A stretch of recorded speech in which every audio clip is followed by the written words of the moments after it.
একটা দারুণ সুযোগ পাওয়া যায়, কেন সেটা গ্র্যাব করব না। এবার একটা ক্যাচের, oh my, what was that, very unfortunate for Kohli, very unfortunate.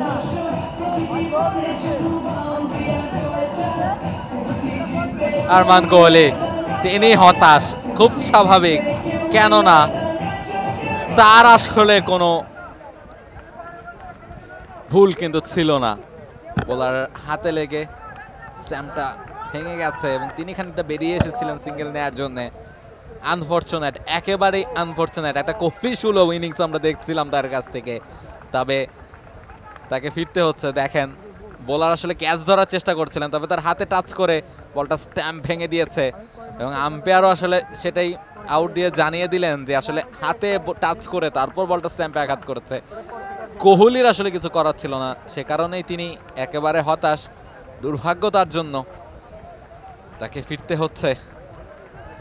তবে বেশ ভালো ব্যাটিং করেছেন, দলকে একটা ভালো সুদিং পজিশনে কিন্তু তিনি নিয়ে গেছেন, কমফোর্টেবল পজিশনে নিয়ে গেছেন।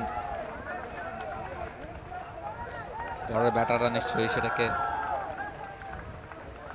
এবং কিন্তু কোলে করে আসলে ডাগআউট পর্যন্ত সঞ্জু নিয়ে জনের গেলেন। কোলে বিরাট কোহলি, আরমান কোহলি। অ্যাকচুয়ালি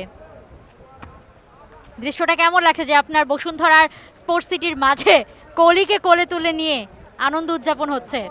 একটা আনফরচুনেট আউটের শিকার হয়েছেন তিনি। For more updates, follow us on Facebook, subscribe our YouTube channel, get the latest update on www.daily-sun.com.